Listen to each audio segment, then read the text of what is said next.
창세기 39장 1절로 3절의 말씀을 가지고 하나님이 쓰시는 사람이라는 제목으로 이 시간 하나님의 말씀을 나누고자 합니다. 2018년에 종영했던 무한도전이라는 프로그램 중에 화면에 보는 바와 같이 면접의 신이라는 내용으로 방송한 것을 우연히 본 적이 있습니다.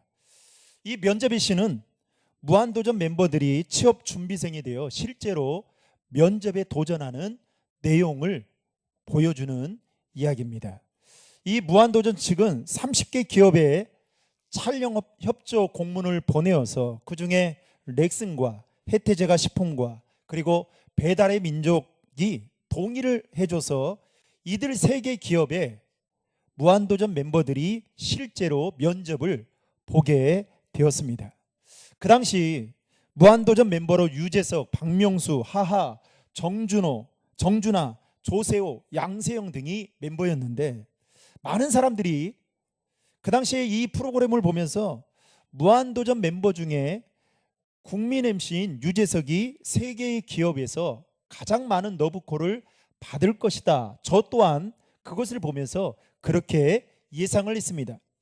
그런데 막상 뚜껑을 열어보니 의외의 결과가 나왔습니다. 배달의 민족 같은 경우에는 최우수 면접사원으로 양세형과 유재석을 뽑았는데 그보다 더 양세형을 조금 더 높게 평가했습니다. 그 이유를 보니 양세형이 갖고 있는 그 센스와 감과 그리고 그가 가지고 있는 관찰력이 유재석보다 더 뛰어나다라고 판단을 했다라는 것입니다. 게다가 주도적으로 회사 일을 감당할 수 있는 자질이 유재석보다 양세형에게 더 보였기 때문에 그를 최우수 면접사원으로 뽑았습니다. 그에 반해서 혜태제가 식품의 경우에는 조세호의 장명 센스를 굉장히 높게 평가했습니다. 조세호의 네이밍 능력을 잘 개발하면 마케팅 쪽에서 굉장히 좋은 결과를 창출할 수 있을 것이라고 면접관들은 생각하고 그를 뽑았습니다. 이처럼 회사의 특징에 따라 사람을 보는 저마다의 관점이 각기 다르고 그리고 선호하는 대상자도 분명하게 차이가 있다라는 것을 이 면접의 신을 통해 저는 깨닫게 되었습니다.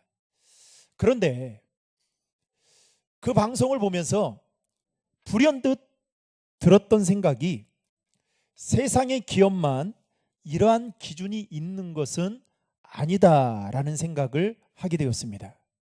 성경을 자세히 보게 되면 하나님도 하나님만의 기준을 가지고 사람을 부르신다라는 것을 알 수가 있습니다. 물론 하나님은 모든 사람을 다 사랑하십니다. 그러나 여러분 그 모든 사람을 사랑하신다는 그 말 속에는 하나님께서 모든 사람에게 하나님의 거룩한 일을 맡기겠다라는 뜻은 아닙니다. 하나님도 기준을 갖고 계시고 또 하나님도 선호하는 사람이 분명하게 있다라는 것입니다. 그렇다면 이러한 관점에서 하나님이 쓰시고자 하는 사람은 도대체 어떠한 사람일까요? 또 하나님은 어떠한 기준을 갖고 계시는지 오늘 말씀에 등장하는 요셉을 통해서 크게 2가지로 함께 살펴보고자 합니다. 첫 번째로 하나님이 쓰시는 사람의 첫 번째 기준은 바로 깨끗한 사람입니다. 성경에 요셉에 관한 본격적인 기록이 시작된 것은 창세기 37장부터 시작됩니다. 창세기 37장 1절부터 3절 말씀에 보면 요셉에 대해 이렇게 소개하고 있는 것을 볼 수 있습니다. 창세기 37장 1절부터 3절의 말씀 다 함께 읽겠습니다. 야곱이 가나안 땅 곧 그의 아버지가 거류하던 땅에 거주하였으니 야곱의 족보는 이러하니라.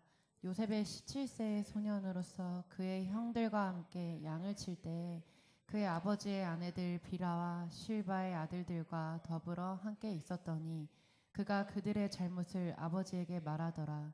요셉은 노년에 얻은 아들이므로 이스라엘이 여러 아들들보다 그를 더 사랑하므로 그를 위하여 채색 옷을 지었더니. 아멘. 방금 읽은 말씀에 보면 요셉은 17세의 소년으로 그의 형제들과 함께 양을 칠 때 그의 아버지 첩 비라와 실바의 아들들과 더불어 함께 하였다라고 기록하고 있습니다. 아마도 그의 아버지였던 야곱은 어려서부터 어머니를 잃었던 요셉이 애롭지 않도록 서모였던 비라와 실바로 하여금 돌보게 했던 것 같습니다. 그러다 보니 요셉은 배다른 형제들과 같이 밥을 먹게 되었고 또 같이 한 방에서 잠을 자게 되었고 그리고 양을 치며 요셉은 그들과 모든 것을 함께 공유하며 성장해 가고 있었습니다. 그런데 오늘 말씀에 보면 요셉이 그들과 함께하지 않은 것이 하나 있었습니다. 그것은 바로 죄를 짓는 일이었습니다. 창세기 37장 2절 후반절에 보면 이렇게 이야기해요. 그가 그들의 잘못을 아버지에게 말하더라. 개역 개정에는 마치 요셉이 형제들의 잘못 또는 실수를 고자질하는 것처럼 느껴집니다. 그런데 원문을 보게 되면 그 의미가 완전히 다르게 됩니다. 우리말이라는 이 잘못에 기록된 히브리어 단어를 보면 이 잘못이 라하인데요. 이 라하의 뜻이 어떤 의미를 가지고 있느냐? 도덕적으로 악하다 라는 뜻과 함께 더불어 실제로 해롭게 하다라는 의미를 가지고 있습니다. 이 말은 곧 지금 단순하게 형제들이 실수해서 어떤 잘못을 저질렀던 것이 아니다라는 것을 포함하고 있는 것입니다. 뿐만 아니라 요셉이 그들의 잘못을 아버지에게 말했다라고 할 때 말하다의 이 히브리어 야베인데요. 이 야베는 미완료형으로 쓰여져 있습니다. 이것은 곧 무엇을 말하느냐 하면 이들의 악한 영이 요셉과 함께 어렸을 때부터 17세 소년 때부터 배다른 형제들과 함께 동고동락하며 성장해 갔던 그 형제들은 그들의 악한 행위는 일회성으로 끝나는 것이 아니라 습관적으로 반복되어 행했다라고 히브리어는 원문에는 말하고 있는 것입니다. 그러나 요셉은 이복 형제들이 이처럼 반복해서 죄를 짓는 그 악한 일에 요셉은 단 한 번도 동참하지 않았다라는 것을 성경은 우리에게 분명하게 가르쳐주고 있습니다. 그런데 제가 오늘 말씀을 준비하기 위해 묵상하면서 들었던 생각입니다. 요셉이 이와 같은 행동이 쉬웠던 것일까? 아무리 제가 생각해봐도 절대로 쉽지 않았겠구나라는 생각이 불현듯 들었습니다. 왜냐하면 여러분 한번 생각해 보세요. 지금 요셉과 함께 살고 있는 이 배다른 형제들이 한두 명 죄를 짓는 것이 아닙니다. 요셉을 제외한 모든 형제들이 지금 잘못된 길에 서 있습니다. 그런데 그런 상황 속에서 나 혼자만 깨끗하게 산다는 것, 나 혼자만 구별되어 살아간다는 것은 여러분 절대로 쉬운 일이 아닙니다. 여러분, 오늘날 많은 사람들이 이것이 잘못된 것임을 아는데도 불구하고 이것이 불의한 일이고 이것이 제약된 일임에도 아는데도 불구하고 왜 그렇게 끌려가며 살아가는 걸까요? 다른 사람들이 다 그렇게 살아가기 때문에 그렇습니다. 저는 정치인들을 볼 때마다 정치인들이 한 가지 크게 범하고 있는 것이 있다라는 생각이 들어요. 그게 뭐냐? 거짓말입니다. 여러분, 우리는 거짓말을 그렇게 크게 죄로 느끼잖아요. 그런데 정치인들은 그렇지 않은 것 같아요. 왜 그렇지 않게 생각할까 생각해 보니까 이 거짓말하는 것이 남들에게 직접적인 해를 가하지 않는다라고 생각해서 그런 것 같아요. 그런데 여러분, 그래서 어떻게 해요? 그냥 가르쳐주지 않아도 이 어린 아이 있을 때부터 벌써 거짓말을 합니다. 왜요? 남들 다 그렇게 살아가니까. 거짓말하는 게 무슨 죄냐 이렇게 생각할 수 있겠죠. 굳이 나만 다르게 살아가서 손해볼 이유가 어디에 있겠느냐 이렇게 생각해서 많은 사람들이 쉽게 동요되어 그렇게 살아갑니다. 예수 믿지 않는 사람들이 예수 믿는 사람들에게 그럴싸한 말을 하죠. 어떤 말을 합니까? 아니 예수 믿는데 그렇게 유별나게 믿냐? 다른 사람 다 보니까 술 먹고 담배 피고 다 주일도 빠지고 그러던데 너만 뭐 이렇게 유별나게 믿냐? 여러분 우리는 그 말에 현혹되어 쏙 넘어갑니다. 왜요? 오늘날 우리가 살고 있는 이 사회 분위기가 다 그런 분위기이기 때문에 그렇습니다. 여러분 1950년대에 미국 필라델피아 스와스모어 대학의 심리학자였던 솔로몬 애시라는 분이 있습니다. 이분이 한 가지 중요한 실험을 하게 됩니다. 그 실험의 내용은 이렇습니다. 실험 참가자는 화면에 나오는 그림 한번 보여주실래요? 네. 이분들이 모여가지고 직선이 그려져 있는 한 카드와 그리고 네, 또 한번 넘겨주세요. 누가 봐도 길이가 명백하게 다른 세 줄이 그려져 있는 카드 한 장을 받게 됩니다. 그리고 이 세 가지 직선 중에 A, B, C 어떤 줄이 다른 카드 속에 한 줄과 같은 길인지를 물어보게 됩니다. 여러분 딱 보면 정답이 뭡니까? C죠. 그런데 이 실험에는 한 가지 속임수가 있었습니다. 실험을 지원했던 자들 중에 이 솔로몬 애시와 함께 미리 짜고 들어온 가짜 지원자들이 그 안에 섞여 있었습니다. 그리고 이 솔로몬 애시는 이 가짜 지원자들에게 큰 목소리로 틀린 답을 말하도록 시켰습니다. 그런데 여기서부터 문제가 생기기 시작했습니다. 정답이 C라고 생각했던 실험 지원자들이 대답하기 전에 그 앞에 있던 가짜 지원자들이 전부 다 틀린 답을 말하기 시작합니다. 틀린 답을 말하는 걸 보면서 정작 실험 지원자들이 당황하기 시작합니다. 당황해서 어색해서 웃기도 하고 눈을 막 비비기도 합니다. 그리고 정작 자신의 차례가 오자 한참 동안 카드를 보다가 자신이 정답이다라고 생각하는 것을 포기하고 다수가 생각했던 그 틀린 답을 말하기 시작합니다. 심리학자였던 솔로몬 애시는 이와 같은 현상을 가리켜서 동조 현상이다라고 불렀습니다. 동조라는 말은 남의 주장에 내 의견을 일치시키거나 보조를 맞춘다라는 뜻을 가지고 있습니다. 여러분, 사람 셋이 모이면 한 사람 바보 만드는 것은 굉장히 쉬운 일입니다. 이 말처럼 사람은 다수의 영향력을 받으며 살아가는 매우 연약한 존재입니다. 그러다 보니 모든 사람들이 아니다라고 말하는 곳에 나 혼자만 예스라고 말하는 것은 여러분 절대로 쉬운 일이 아닙니다. 아마도 요셉도 마찬가지였을 것입니다. 자기와 함께 자라고 지냈던 형제들 모두가 지금 불의로 여기지 아니하고 당연한 것으로 생각하며 습관처럼 죄를 짓고 있었어요. 이런 분위기 속에서 요셉 혼자 깨끗하게 살아간다는 것은 정말로 쉽지 않은 일이었을 겁니다. 게다가 그것을 아버지 야곱에게 말을 한다는 것조차도 매우 힘든 일이었을 것입니다.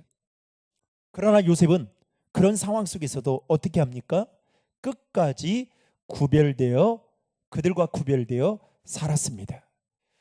스스로를 죄로 물들이지 않기 위해 요셉은 몸부림쳤던 사람이었습니다.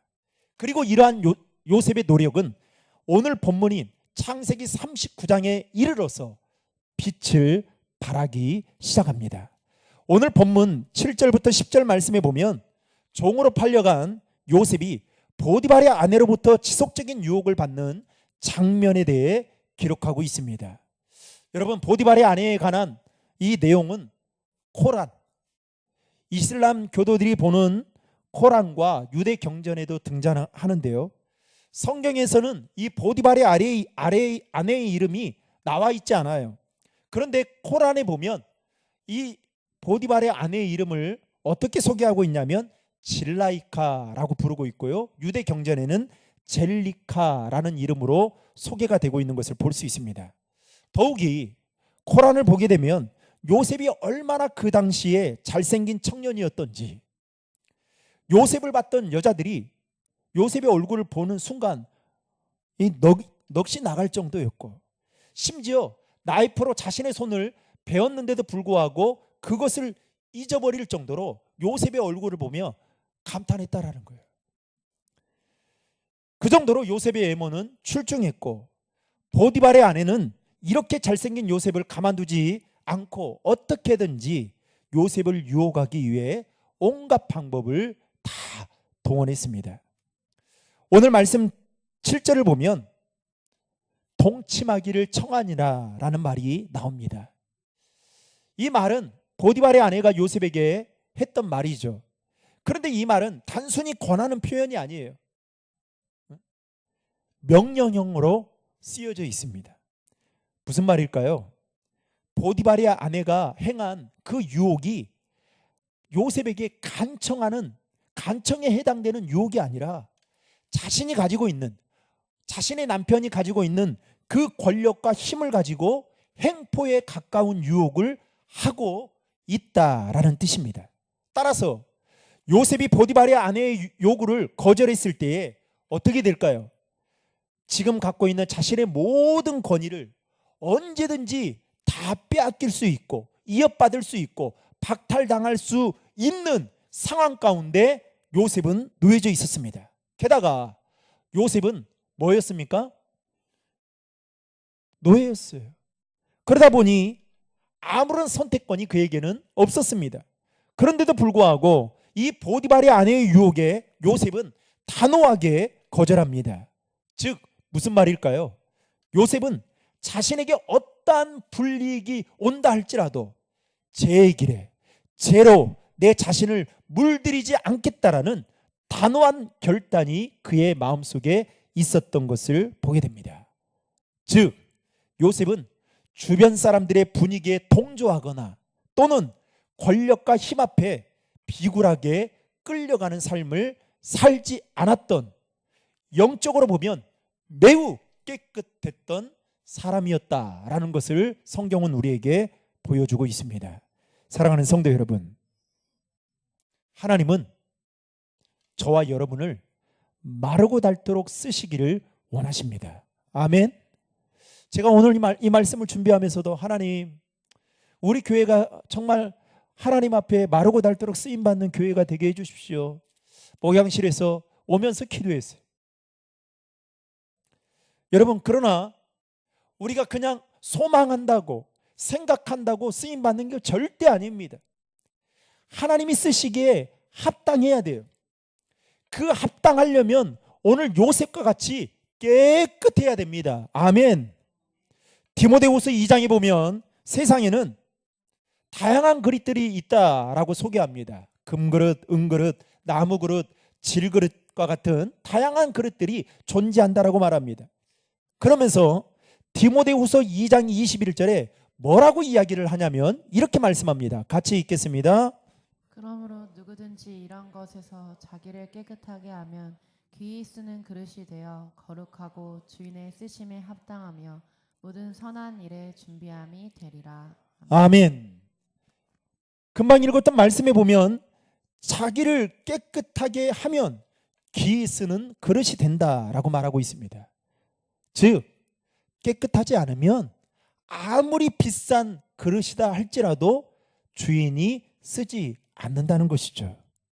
요셉은 바로 깨끗한 그릇과 같은 사람이었던 것입니다.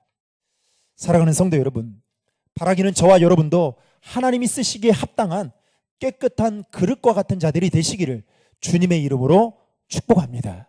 그러기 위해서 어떻게 해요? 영적으로 깨끗해져야 돼요. 여러분, 저는 예배가 어떻게 보면 오늘 말씀의 관점에서 보면 우리의 더러움을 깨끗하게 필터링하는 저는 은혜의 시간이라고 생각해요. 그런데 여러분, 예배를 안 드리면 어떻게 될까요? 말씀을 읽지 않으면 내 자신을 돌아보지 않아요. 기도하지 않으면 여러분 절대 겸손할 수가 없습니다. 그래서 말씀 읽고 기도하고 예배하는 일에 여러분 최선을 다해야 되는 거예요. 그래야 깨끗해질 수 있는 거예요. 두 번째로 하나님이 쓰시는 사람의 기준은 상황이 아닌 하나님을 바라보는 사람입니다. 오늘 본문인 창세기 39장은 요셉이 형들로부터 버림받은 이유에 대한 이야기가 나옵니다. 특별히 창세기 42장 21절 말씀에 보면 이렇게 기록하고 있습니다. 다 함께 읽겠습니다. 우리가 아우의 일로 말미암아 범죄하였도다. 그가 우리에게 애걸할 때에 그 마음의 괴로움을 보고도 듣지 아니하였으므로 이 괴로움이 우리에게 임하도다. 아멘. 이 말씀은 형들이 요셉을 종으로 팔았을 때를 생각하며 후회하고 있는 장면의 내용입니다. 그런데 그 말씀에 보면 요셉이 형들에게 뭐 했다라고요? 애걸했다라고 기록하고 있습니다. 여러분, 이게 무슨 말일까요? 요셉은 형들에게 더 이상 악행을 저지르지 말라고 간절하게 요구했다라는 것입니다. 그럼에도 불구하고 형들은 그 요셉의 간절한 그 외거를 불구하고 그를 노예로 비참하게 팔아버리는 파렴치한 못된 짓을 했다라는 것이죠. 여러분, 만약에 우리 인생 가운데에도 이와 비슷한 일이 생긴다면 아마도 이 상황을 쉽게 용납하기는 힘들 것입니다. 아니, 너무 분하고 너무 억울해서 어쩌면 화병으로 죽을지도 모릅니다. 게다가 하나님이 어떻게 나한테 이러한 일을 만날 수 있게 하겠냐며 원망할 수도 있을 것입니다. 그런데 오늘 말씀을 보게 되면 요셉은 전혀 그렇게 하지 않았다는 것입니다. 오늘 본문 2절과 3절 말씀을 우리 다 함께 읽겠습니다. 여호와께서 요셉과 함께 하심으로 그가 형통한 자가 되어 그의 주인 애굽 사람의 집에 있으니 그의 주인이 여호와께서 그와 함께 하심을 보며 또 여호와께서 그의 범사에 형통하게 하심을 보았더라. 아멘. 여러분, 요셉의 그 파란만장한 삶을 보십시오. 그야말로 굴곡이 있는 삶이지 않았습니까? 형제들로부터 노예로 팔려가게 되고, 그래서 나름 꿋꿋이 참고 결국 보디발의 아내의 집까지 오게 되었는데, 거기서 가정총무로서 그 역할까지 오게 되었는데, 여러분 어떻게 됩니까? 또 이러한 일을 경험하게 되니 모함을 당해서 또 유혹을 받고 모함을 누명을 쓰게 되어 감옥에 갇혀야 된다고 생각하니, 여러분, 이 요셉의 삶이 말이 아니었을 것입니다. 그야말로 절망과 슬픔에 빠질 수밖에 없는 상황이었음에도 불구하고 요셉은 오늘 성경은 뭐라고 이야기하느냐? 형통한 자라고 설명하고 있는 것을 볼 수 있습니다. 더 놀라운 것은 이러한 요셉의 모습이 어쩌다 한 번이 아니었다라는 것입니다. 오늘 본문 13절 이하의 말씀을 보게 돼도 요셉은 보디발의 아내 때문에 억울한 눈명을 쓰고 옥에 갇히게 되는 그 모습을 보게 됩니다. 즉 자신의 주인에게 충성을 다했음에도 불구하고 요셉은 또다시 억울하게 감옥에 갇히는 깊은 절망의 수렁에 빠지게 됩니다. 얼마나 여러분 억울하고 원통할까요? 그런데 놀라운 것은 요셉은 이번에도 마찬가지로 주어졌던 그 상황 때문에 좌절하거나 넘어지지 않았다는 것입니다. 오히려 감옥 속에서도 요셉은 하나님의 사람답게 빛이 나는 인생을 살았던 사람이었습니다. 그렇다면 여기서 이렇게 질문해 볼 수 있겠죠. 요셉은 이렇게 힘들고 어려운 상황 속에서도, 아니 하나님을 바라볼 수 없는 그런 상황 속에서도 어떻게 그렇게 위대하고 멋진 인생을 살아낼 수 있었던 것일까요? 그것은 바로 환경이 아닌 하나님을 바라보는 눈, 즉 그 믿음이 요셉에게 있었기 때문입니다. 요셉의 이대한 점은 자신에게 주어졌던 그 억울하고 힘든 환경을 바라보았던 것이 아니라 환경 너머에, 환경 뒤에 계시는, 역사하시는 그 하나님을 바라볼 수 있는 눈이 있었던 것입니다. 그러하기에 요셉은 환경에 끌려다닌 인생이 아니라 환경을 초월한 위대한 삶을 살았던 형통한 자였던 것입니다. 여러분, 우리도 마찬가지입니다. 언제 어떻게 변할지 모르는 환경을 붙들고 살아서는 안 됩니다. 아니, 어떠한 상황 속에서도 불변하시는 그 하나님을 믿음의 눈으로 바라볼 수 있어야 합니다. 그래야 넘어지지 않고 끝까지 하나님의 사람답게 믿음의 경주를 할 수 있는 것입니다. 이찬수 목사님이 쓴 오늘을 견뎌라라는 책에 보면 발레 기술 중에 하나인 푸에테라는 글이 거기에 실려져 있습니다. 이 푸에테라는 것은요, 화면에 보는 바와 같이 여성 발레리나가 보여주는 최고의 발레 기술, 무려 32번 회전하는 고난이도의 기술을 가리켜 푸에테라고 말을 합니다. 이것은 차이코프스키의 백조의 호수에서나 볼 수 있는 그러한 모습이죠. 그런데 이 그림에서 보는 바와 같이 가냘픈 몸매의 발레리나가 한 다리로 발끝을 들고 몸을 지탱하면서 또 한 다리로는 마치 말채찍을 휘두르는 것처럼 지탱한 다리 주위를 휘저으면서 그것도 무려 32번 회전을 하게 됩니다. 여러분, 사람이 코끼리코 해보지 않았습니까? 여러분, 10바퀴만 도는 것도 얼마나 쉽지 않은 일인데 이 발레리나가 무려 32번을 완벽히 돌고도 어지러워하지 않거나 넘어지지 않는 것을 우리는 보게 됩니다. 그러면 어떻게 발레리나는 32번이나 되는 그 회전 동작을 하는데도 불구하고 균형을 잃지 않고 넘어지지 않는 걸까요? 그 비결을 그 책에 기록하고 있더라고요.